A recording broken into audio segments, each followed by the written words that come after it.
Hello students, कैसे हैं आप सर। होस्ट तो अच्छा तैयारी चल रही होगी। हाँ जी, आइए आज के वीडियो में आप लोगों को इंडेक्स 105 का रिवीजन कराऊंगा। इंडेक्स 105 का नाम है non current asset held for cell and discontinued operation. अगर मैं इंडेक्स 105 की बात करूं तो इसे ब्रोडली दो पार्ट में डिवाइड किया गया। एक नॉन करंट असेट और disposal group held for sale और as held for distribution to the owner, और सेकंड पार्ट है presentation and disclosure of discontinued operation. हम सबसे पहले बात करेंगे नॉन करंट असेट और disposal group held for sale और as held for distribution to the owner की, और फिर हम बात करेंगे presentation and disclosure of discontinued operation की। आइए कुछ बेसिक से कॉन्सेप्ट के साथ इंडेस 105 का रिवीजन स्टार्ट करते हैं। अगर मैं आपसे पूछूं इन्वेंट्री के केस में फिनिश गुड्स और डब्ल्यूआईपी का हम वैल्यूएशन कैसे करते हैं, तो आप बताइए क्या कैसे वैल्यूएशन करते हैं। सर हम इन्वेंट्री का वैल्यूएशन करते हैं लोअर ऑफ कॉस्ट और एनआरवी। बिल्कुल ठीक है।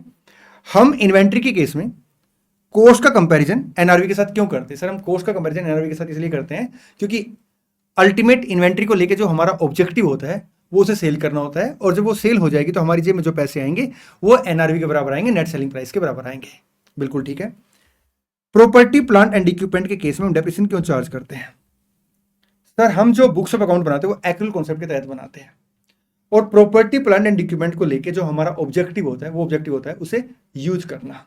इसलिए हम क्या करेंगे, जो भी प्रॉपर्टी प्लांट एंड इक्विपमेंट की कॉस्ट होगी एज रिड्यूस्ड बाय आपका एस्टिमेट स्क्रैप वैल्यू, या प्रॉपर्टी प्लांट एंड इक्विपमेंट के केस में जो रिवैल्यूड अमाउंट होगा एज रिड्यूस्ड बाय आपका एस्टिमेट स्क्रैप वैल्यू, तो जो डिफरेंस आएगा डेप्रिसिएबल अमाउंट कहलाएगा, उसे हम क्या करेंगे over the useful life of the asset उसे एमोटाइज कर देंगे in the name of depreciation या आपका एमोटाइजेशन। अगर मैं बात करूं एक ऐसी नॉन करंट असेट की जिसको हमने क्लासिफाई कर दिया है as a held for sale, हालांकि क्लासिफिकेशन हम करते हैं as a held for sale जब कुछ कंडीशन क्वालिफाई हो जाती है, ठीक। अगर मैं non current asset held for cell की बात करूं तो ये जो असेट है इसको लेके हमारा ऑब्जेक्टिव क्या है, हेल्ड फॉर सेल है। मतलब हम इस असेट की रिकवरी करेंगे through sale of the asset, not by using of the asset. तो क्या मैं इसको इन्वेंट्री बोल सकता हूं? नहीं सर। क्यों? क्योंकि इन्वेंट्री में हमारा ऑब्जेक्टिव होता है held for cell in the ordinary course of the business. क्या मैं इसका काउंटिंग ट्रीटमेंट पीपी की तरह कर सकता हूं? बिल्कुल भी नहीं सर। क्यों? क्योंकि जो प्रॉपर्टी प्लांट एंड इक्विपमेंट है हम उसकी रिकवरी करते हैं by using the asset rather than sale of the asset, ठीक। लेकिन non current asset held for sale में हम रिकवरी करते हैं by selling the asset rather than use of the asset. इसलिए ना तो ये पीपी की तरह क्लासिफाई होगी, आपकी अकाउंटिंग इसकी पीपी की तरह होगी, ना इन्वेंट्री की तरह। तो इसके लिए क्या किया गया, एक सेपरेट इंडेस इशू किया गया, इंडेस 105। इंडेस 105 ये कहता है कि आप क्या करेंगे, एक असेट को हेल्ड फॉर सेल क्लासिफाई कर देंगे अगर असेट में दो कंडीशन क्वालिफाई हो जाती है, ठीक। अगर वो असेट नॉन करंट असेट दो कंडीशन क्वालिफाई कर लेती है तो उसे हम क्या करेंगे, हेल्ड फॉर सेल क्लासिफाई कर देंगे। अब ये कंडीशन क्या है इसको मैं बाद में डिस्कस करूंगा, हम पहले बात करेंगे अकाउंटिंग की। देखिए non current asset held for cell को या डिस्पोजल ग्रुप को, डिस्पोजल ग्रुप के बारे में स्पेशल डिस्कस करूंगा, ठीक है। बल्कि मैं काम करता हूं डिस्पोजल ग्रुप का पहले आपको मीनिंग बता देता हूं। देखिए डिस्पोजल ग्रुप का मतलब है ग्रुप ऑफ असेट जिसे हम लोग क्या करते हैं, सिंगल ट्रांजैक्शन के तहत सेल करते हैं, या आपका सिंगल ट्रांजैक्शन के तहत हम क्या करते हैं, डिस्पोज करते हैं। और वो जो ग्रुप ऑफ असेट है उसके साथ जो लायबिलिटी एसोसिएट होती है उसे हम क्या करते हैं, सिंगल ट्रांजैक्शन के तहत या तो सेल करते हैं या आपका सेटल करते हैं। तो मैं कह सकता हूं disposal group basically group of asset है जिसे हम क्या करेंगे, डिस्पोज करेंगे, सेल करेंगे together as a group in a single transaction, और जो उसके साथ लायबिलिटी एसोसिएट है उसे हम क्या करेंगे, सेटल करेंगे एक सिंगल ट्रांजैक्शन के तहत। एग्जांपल के तौर पे जैसे मान लो हमारे 10 शोरूम है, ठीक है। अब हमने क्या किया, एक शोरूम को हेल्ड फॉर सेल क्लासिफाई कर दिया, तो वो जो शोरूम को हमने हेल्ड फॉर सेल क्लासिफाई किया है एज ए सिंगल ट्रांजैक्शन, तो उसके अंदर जितनी असेट है हम सारी असेट बेचेंगे, लायबिलिटी है उन्हें सेटल करेंगे एक सिंगल ट्रांजैक्शन के तहत। वो क्या कहलाएगा, अपना डिस्पोजल ग्रुप कहलाएगा, ठीक। डिस्पोजल ग्रुप बेसिकली क्या है, आपका एक सीजीयू हो सकता है, पार्ट ऑफ द सीजीयू हो सकता है, ग्रुप ऑफ सीजीयू हो सकता है। हेल्ड फॉर सेल का मतलब है कि हम असेट की जो रिकवरी है करेंगे सेल के थ्रू, ना कि उसे यूज करके, ठीक। आइए आगे बढ़ते हैं। अब बात कर लेते हैं कि अगर नॉन करंट असेट को हमने हेल्ड फॉर सेल क्लासिफाई कर दिया या फिर डिस्पोजल ग्रुप को हेल्ड फॉर सेल क्लासिफाई कर दिया तो उसकी हम अकाउंटिंग कैसे करेंगे। देखिए नॉन करंट असेट अगर हेल्ड फॉर सेल है तो अब हम उसे यूज नहीं करेंगे बल्कि उसे सेल करेंगे, ठीक। कहते हैं non current asset held for cell जिस भी डेट पे क्लासिफाई होती है हम उस डेट पे उसको वैल्यू करेंगे लोअर ऑफ टू, एक आपका कैरिंग अमाउंट और सेकंड आपका fair value less cost to sell. Carrying amount हम कैसे कैलकुलेट करेंगे? हम कैरिंग अमाउंट कैलकुलेट करेंगे by using the provision of respective Ind AS. जैसे मान लो अपने पास एक प्रॉपर्टी प्लांट एंड इक्विपमेंट है, ठीक है, हमने उसे सेल करने का फैसला कर लिया, मतलब एक पर्टिकुलर डेट पे हेल्ड फॉर सेल क्लासिफाई करने के लिए जो कंडीशन क्वालिफाई करनी थी वो कंडीशन क्वालिफाई हो गई है, तो उस डेट तक हम क्या करें? कैरिंग अमाउंट कैलकुलेट करेंगे एज पर the provision of respective Ind AS, that is आपका इंड एस 16। मान लो हमारे पास क्या एक पेटेंट है, हमने उसे हेल्ड फॉर सेल क्लासिफाई कर दिया, ठीक है, या कोई इंटेंजिबल सेट है, हमने उसे क्या किया? हेल्ड फॉर सेल क्लासिफाई कर दिया है, तो जिस डेट पे हम उसे हेल्ड फॉर सेल क्लासिफाई करेंगे वहां तक हम कैरिंग अमाउंट कैलकुलेट करेंगे एज पर द प्रोविजन ऑफ आपका इंड एस 38, ठीक। उसी डेट पे हम क्या करेंगे? Fair value less cost to sell के साथ उसका कंपैरिजन करेंगे, जो भी दोनों में कम अमाउंट होगा उस पर हम क्या करेंगे? वैल्यू कर देंगे, ठीक। अगर मान लो कैरिंग अमाउंट कम है, जैसे मान लो कैरिंग अमाउंट अपना 5 लाख है और fair value less cost to cell का अमाउंट अपना 6 लाख है, तो हम क्या करेंगे? 5 लाख पे से कंटिन्यू रखेंगे। लेकिन अगर मान लो fair value less cost to cell का अमाउंट कम है, 450 है, तो उस केस में हम क्या करेंगे? 450 पे इसे मतलब इसे क्लासिफिकेशन डेट पे हम 450 पे वैल्यू करेंगे और जो डिफरेंस होगा 50,000 का उसे as a impairment loss P and L account में चार्ज कर लेंगे, ठीक।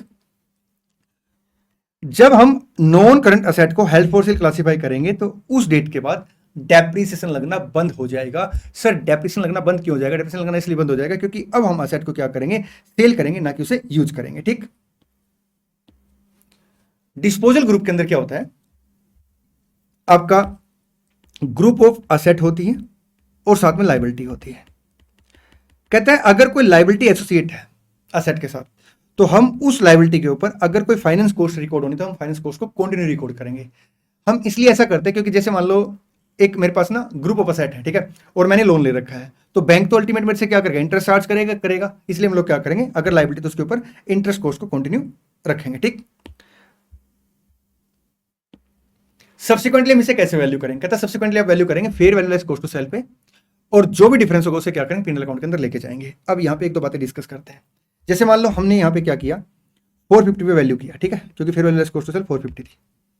अब सब्सिक्वेंटली रिपोर्टिंग डेट पे हम इसे कैसे वैल्यू करेंगे? Fair value less cost to cell पे, और उस डेट पे मान लो वैल्यू आ गई 410, तो 40,000 का जो डिफरेंस है उसे हम लॉस बुक कर लेंगे एज इंपेयरमेंट लॉस, और यहाँ पे जो 50,000 था इसे भी हम क्या करेंगे? एज इंपेयरमेंट लॉस रिकॉर्ड करेंगे, पिनल अकाउंट में चार्ज कर लेंगे।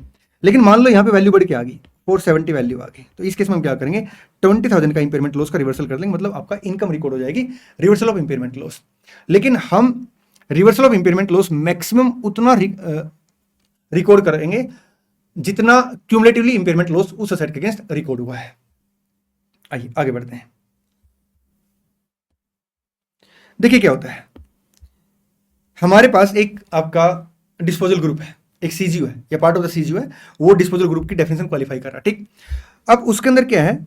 3 एसेट है, मान लो PP1 है, PP2 है और आपका इंटेंजिबल एसेट है, ठीक। इनका जो कैरिंग अमाउंट है 1 लाख है, 3 लाख है और मान लो 150 है, 550 आ गया जी सर। अब हमने इसे क्लासिफाई कर दिया as a held for sale, तो इस डेट पे हमने fair value less cost to sell निकाला तो अमाउंट आया 440 मान लेते हैं, तो 110 का क्या गया? इंपेयरमेंट लॉस आ गया। हम इस इंपेयरमेंट लॉस को क्या करेंगे? इसके कैरिंग अमाउंट के रेशो में एलोकेट कर लेंगे। सेम कॉन्सेप्ट है जैसा हमने इंडिया 36 में डिस्कस कर रखा है। आइए एक दो बातें डिस्कस करते हैं।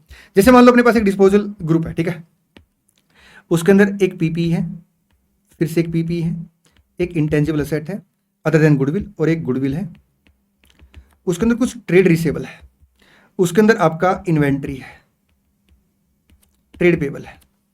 अब इस केस में अगर कोई इंपेयरमेंट लॉस आता है तो जो इंपेयरमेंट लॉस होगा उसके ऊपर इंडिया 36 अप्लाई, ऐसे बोलता हूं, अगर इस केस में कोई इंपेयरमेंट लॉस आता है तो उस इंपेयरमेंट लॉस को हम कैसे एलोकेट करेंगे? कहता सेम प्रोविजन है जैसा हमने इंडिया 36 में डिस्कस कर रखा है। अगर कोई भी असेट डिस्पोजल ग्रुप के अंदर ऐसी है जिसके ऊपर इंडिया 36 अप्लाई नहीं होता तो उस केस में हम क्या करेंगे? इंपेयरमेंट लॉस फिर उस असेट के अगेंस्ट चार्ज नहीं करेंगे। एग्जांपल के तौर पे सर जैसे मान लो यहाँ पे ट्रेड रिसेबल है, इसके ऊपर इंडेक्स 109 अप्लाई होता है, इन्वेंट्री इसके ऊपर इंडेक्स 2 अप्लाई होता है, तो हम इन दोनों सेट के ऊपर इंपेयरमेंट लॉस चार्ज नहीं करेंगे, ठीक। एक बात का ध्यान रखेंगे कि कोई भी ऐसी एसेट जो आपका डिस्पोजल ग्रुप का पार्ट है और उसके ऊपर इंपेयरमेंट के प्रोविजन अप्लाई नहीं होते, हम उन असेट का जो कैरिंग अमाउंट है वो कैलकुलेट करेंगे एज पर the provision of the respective Ind AS, और जो इंपेयरमेंट लॉस है वो उन असेट में चार्ज ना करके बाकी असेट में चार्ज करेंगे। सेम कॉन्सेप्ट है जैसे हमने इंडिया 36 में डिस्कस कर रखा है। मींस अगर वो इंपेयरमेंट लॉस आएगा तो पहले गुडविल को खत्म करेंगे, उसके बाद जो रिमेनिंग इंपेयरमेंट लॉस से हम क्या करेंगे? इन असेट के कैरिंग अमाउंट के रेशो में एलोकेट कर लेंगे। अगर मान लो डिस्पोजल ग्रुप के अंदर कोई ऐसी एसेट है जिसको हमने मेजर कर रखा है एफईटीओसीआई पे, और अगर उसमें सब्सिक्वेंटली कोई चेंज आता है फिर वैल्यू में, ठीक है, तो हम वो जो डिफरेंस होगा उसे ओसीआई के अंदर लेके जाएंगे, और बाकी सारे का सारा अगर इंपेयरमेंट लॉस है या रिवर्सल ऑफ इंपेयरमेंट लॉस है उसे हम कहां लेके जाएंगे, P&L अकाउंट के अंदर लेके जाएंगे। ठीक, एक दो पॉइंट इसमें और डिस्कस करते हैं, फिर हम डिस्कस करेंगे कि कब हम एक नॉन करंट एसेट या डिस्पोजल ग्रुप को हेल्ड फॉर सेल क्लासिफाई करेंगे। देखिए क्या होता है, बड़े आराम से एक कॉन्सेप्ट सुनेंगे। ये मेरा अकाउंटिंग ईयर है, 1 अप्रैल 24 को स्टार्ट होता है और 31 मार्च 25 को ईयर एंड है। ठीक, अब हुआ क्या, हमने एक एसेट को यहां पे हेल्ड फॉर सेल क्लासिफाई कर दिया क्योंकि यहां पे उसने कंडीशन क्वालिफाई कर ली। ठीक, लेकिन बाद में क्या हुआ, अप्रूवल डेट से पहले क्या हुआ, यहां पे जो हेल्ड फॉर सेल की कंडीशन थी वो क्वालिफाई नहीं हुई, मतलब हमने एक तरीके से प्लान विड्रॉ कर लिया, ऐसे बोल सकता हूं। ठीक है, तो क्या हम इसे रिपोर्टिंग डेट पे हेल्ड फॉर सेल मान के चलेंगे? कहता यस, ये आपका नॉन एडजस्टेबल इवेंट है। एंड वाइस वर्सा, मींस यहां पे मान लो हेल्ड फॉर सेल क्लासिफाई नहीं हुआ और अप्रूवल डेट से पहले हेल्ड फॉर सेल क्लासिफाई हो गया, तो फिर हम लोग क्या करेंगे, इसे फिर हेल्ड फॉर सेल क्लासिफाई नहीं करेंगे रिपोर्टिंग डेट पे। सो बात की एक बात क्या है कि रिपोर्टिंग डेट के हिसाब से अगर हेल्ड फॉर सेल है तो हेल्ड फॉर सेल होगा, रिपोर्टिंग डेट पे अगर वो नोट हेल्ड फॉर सेल है तो नोट हेल्ड फॉर सेल होगा। अगर event occurring after balance sheet date है तो ये नॉन एडजस्टेबल बन जाएगा, हम इसे नोट्स अकाउंट में डिस्क्लोज करेंगे। इसकी वजह से सर हम क्लासिफिकेशन चेंज नहीं करेंगे।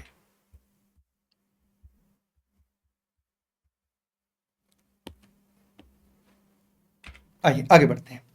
देखिए क्या होता है, हमने एक एसेट को हेल्ड फॉर सेल क्लासिफाई कर रखा था। ठीक, मान के चलते हमने उसे क्लासिफाई किया था हेल्ड फॉर सेल 1 आपका मई 25 को, 31 अक्टूबर 25 को हमने डिसाइड किया कि इसे हम हेल्ड फॉर सेल क्लासिफाई नहीं करेंगे बल्कि इसे बिजनेस में कंटिन्यू यूज करेंगे। ठीक, तो ऐसे केस में हम यहां पे इस डेट पे अकाउंटिंग कैसे करेंगे, कहता है एक तो अपना कैरिंग अमाउंट निकालेंगे।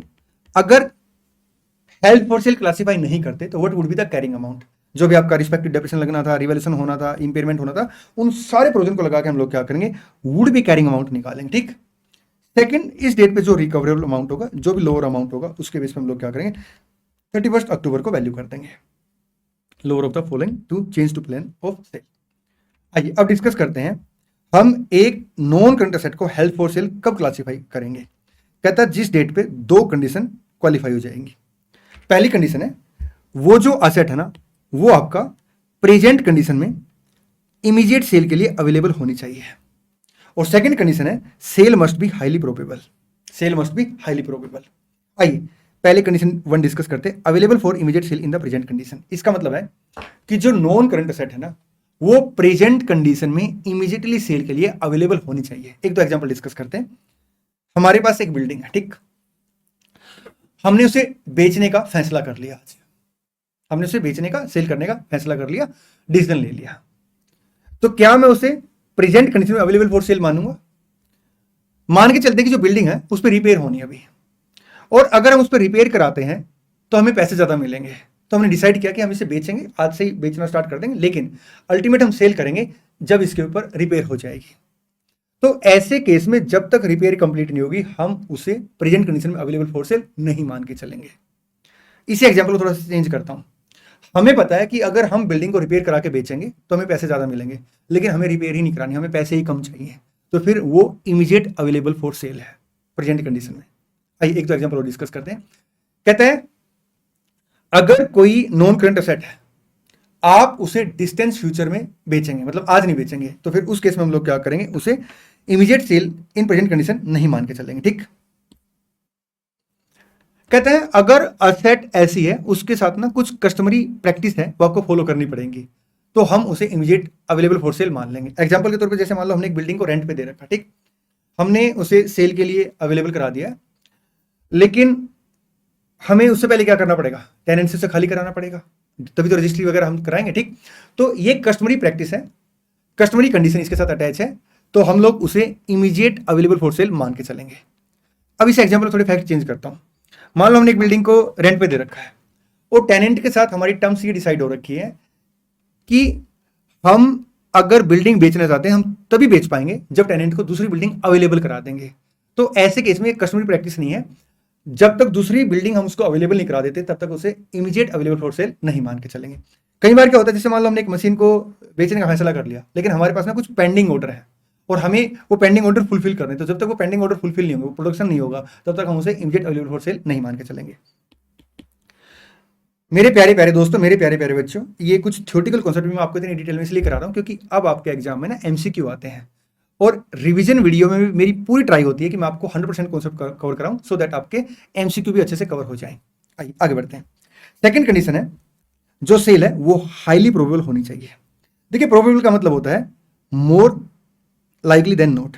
जैसे ये काम हो जाएगा, चांस है मोर देन 50%, तो प्रोबेबल है। ये काम पक्का होगा, significantly more likely than probable, क्या कहलाएगा? Highly probable. कहता sale must be highly probable. अब हम सेल को हाईली प्रोबेबल कब मान के चलेंगे? कहता जब 5 कंडीशन क्वालिफाई हो जाए। सबसे पहली कंडीशन है कि जो मैनेजमेंट का एप्रोप्रिएट आपका लेवल है, जैसे आपने आर्टिकलशिप में देखा होगा, क्लाइंट के वहां पे आप जाते हैं तो क्लाइंट के वहां पे ना आपने देखा होगा कि अगर 50,000 तक की कोई एसेट परचेज करनी है तो पावर मैनेजर के पास होती है। 1 लाख तक की अगर कोई मशीन परचेज करनी है या कोई एसेट परचेज करनी तो जीएम के पास पावर होती है। अगर मान लो 10 लाख की कोई एसेट परचेज करनी तो डायरेक्टर के पास पावर होती है, या फिर उससे ज्यादा है तो बोर्ड के पास पावर होती है। ठीक है, ऐसे एसेट को सेल को लेके भी पावर होती है। तो कहते हैं जो मैनेजमेंट का एप्रोप्रिएट लेवल है ना, उसने कमिटमेंट कर रखी हो to plan to sell the asset और डिस्पोजल ग्रुप। ठीक, उन्होंने एक एक्टिव प्रोग्राम चला रखा है बायर को ट्रेस करने का।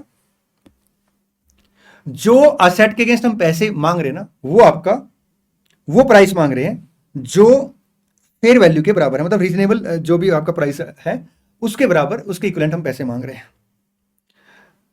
इस बात की एक्सपेक्टेशन है कि जो सेल ट्रांजैक्शन है वो विद इन 1 ईयर कंप्लीट हो जाएगी, और कोई भी ऐसा सिग्निफिकेंट चेंज नहीं आएगा जिसकी वजह से हम लोग क्या करेंगे, मतलब हम कोई भी ऐसा सिग्निफिकेंट चेंज नहीं आएगा जिसकी वजह से हम क्या करेंगे, प्लान को विड्रॉ कर लेंगे। ठीक, असेट को सेल करने का जो प्लान है उसको विड्रॉ कर लेंगे। जिस डेट पे ये दोनों कंडीशन क्वालिफाई हो जाएगी, हम उस डेट पे क्या करेंगे, असेट को हेल्ड फॉर सेल क्लासिफाई कर देंगे। सेल में आपका एक्सचेंज भी इंक्लूड है। प्रोवाइडेड ट्रांजैक्शन के अंदर क्या होना चाहिए, कॉमर्शियल सब्सटेंस होना चाहिए।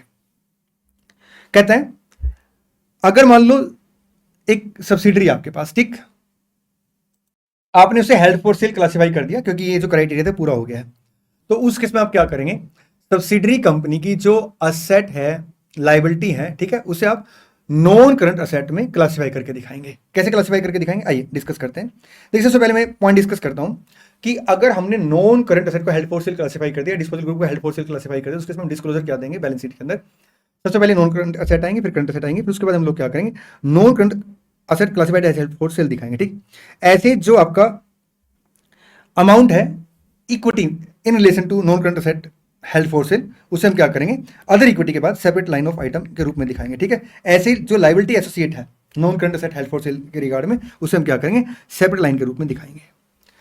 अब कंसोलिडेटेड फाइनेंशियल स्टेटमेंट जब हम बना रहे हैं, अगर सब्सिडरी को हमने हेल्ड फॉर सेल क्लासिफाई कर रखा है तो उसके हम लोग क्या करेंगे, सब्सिडरी कंपनी की जो असेट है, लायबिलिटी है, उसे as a non current asset held for sale के रूप में दिखाएंगे। ठीक, आइए ये बात अपनी डिस्कस होगी। देखिए, एक होता है नॉन करंट असेट को अबेंडेंट करना। कहता है अगर नॉन करंट असेट को हमने अबेंडेंट कर रखा है तो उस केस में उसे हम हेल्ड फॉर सेल क्लासिफाई नहीं करेंगे, क्योंकि उसकी जो रिकवरी होनी है वो यूज करके होनी, ना कि सेल करके। ठीक, लेकिन अगर डिस्पोजल ग्रुप है और उसे अबेंडेंट कर रहे हैं तो वो हेल्ड फॉर सेल क्लासिफाई हो जाएगा, प्रोवाइडेड जो क्राइटेरिया इंडेक्स 105 के वो फुलफिल हो जाए। ये सारी बात अपनी डिस्कस होगी, ये बात अपनी डिस्कस होगी थी। देखिए क्या होता है, अगर हमने एक नॉन करंट एसेट को एक्वायर किया है, किस पर्पज के लिए, सेल करने के पर्पज के लिए, मतलब ये नॉन करंट एसेट है, मैंने इसे एक्वायर किया सेल पर्पज के लिए। ठीक, तो इस केस में एक्विजिशन डेट पे ही मैं इसे non current asset held for sale classify कर दूंगा, प्रोवाइडेड जो क्राइटेरिया वो 3 महीने के अंदर मैं पूरा कर लो। कहता है अगर मान लो 1 साल के अंदर आपने नॉन करंट एसेट को सेल करना था जो हेल्ड फॉर सेल क्लासिफाई कर रखी थी, बट आप उसे 1 साल के अंदर सेल नहीं कर पाए, तो भी आप उसे continue held for sale classify रखेंगे, प्रोवाइडेड जो डिले हुआ ना वो उन सर्कमस्टांसेस से हुआ जो हमारे कंट्रोल में नहीं थे। सेकंड, अभी भी एंटिटी कमिटेड है सेल करने के लिए। नोट्स अकाउंट के अंदर हमें बेसिकली डिस्क्लोजर देना पड़ेगा, नॉन करंट असेट का डिस्क्रिप्शन, जो भी लॉस और गेन रिकॉग्नाइज किया है। अगर मान लो हम सेगमेंट रिपोर्टिंग करते हैं, ठीक है, सेगमेंट तो रिपोर्टिंग करते करते ऐसे बोलूंगा, बल्कि जो नॉन करंट असेट है वो किस सेगमेंट से बिलोंग करती है हम उसे डिस्क्लोज करेंगे। अगर कोई प्लान में चेंज आया है तो हम क्या करेंगे, फैक्ट डिस्क्लोज करेंगे। अब बात कर लेते हैं डिसकंटिन्यूड ऑपरेशन के बारे में, बड़े आराम से मेरी बात सुनेंगे। पहले मैं यहां पे 2 एग्जांपल लिख लेता हूं। एक कंपनी है एक्स लिमिटेड, उसके बेसिकली 3 मेन बिजनेस हैं।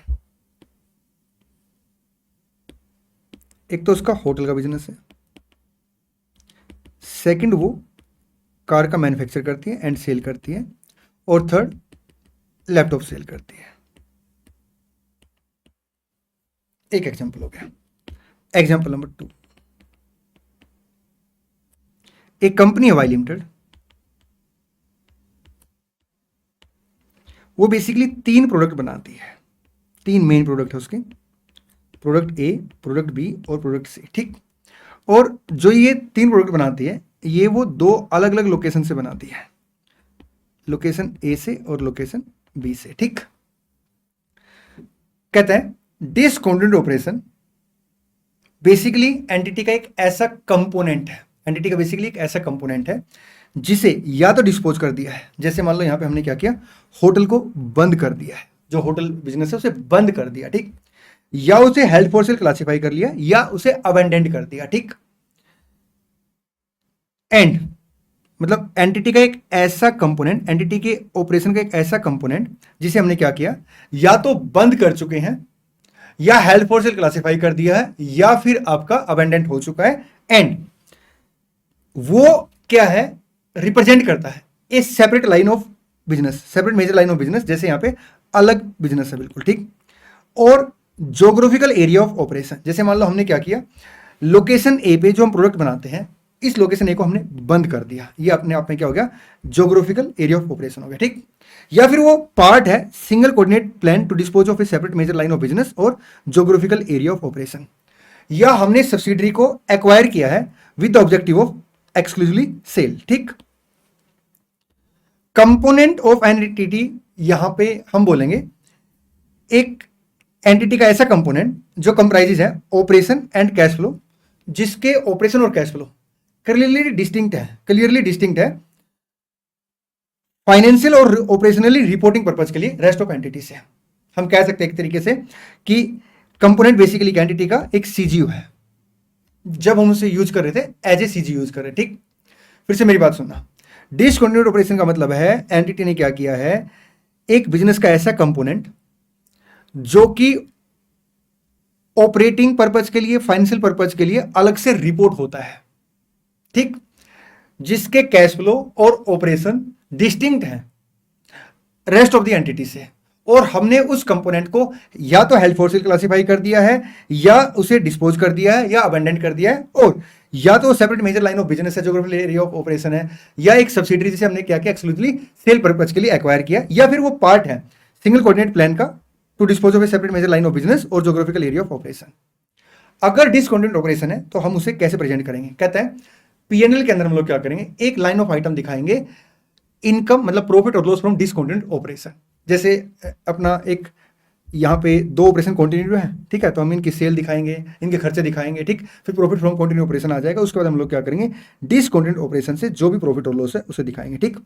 नोट्स अकाउंट में हम इसका बाइफरकेशन करके दिखाएंगे कि इसमें कितना पोस्ट टैक्स प्रॉफिट और लॉस है, और इसमें कितना अमाउंट आपका रीमेजरमेंट का जो गेन और लॉस है वो है।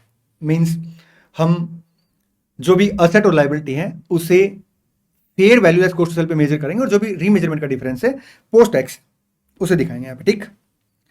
कैश फ्लो स्टेटमेंट के अंदर हम लोग नेट कैश फ्लो दिखाएंगे डिसकंटिन्यूड ऑपरेशन से, लेकिन सेपरेटली डिस्क्लोज करेंगे आइदर नोट्स में या फाइनेंशियल स्टेटमेंट में। ऑपरेटिंग एक्टिविटी से कितने कैश फ्लो हैं, इन्वेस्टिंग से कितने कैश फ्लो हैं, फाइनेंसिंग से डिसकंटिन्यूड ऑपरेशन में कितने कैश फ्लो हैं।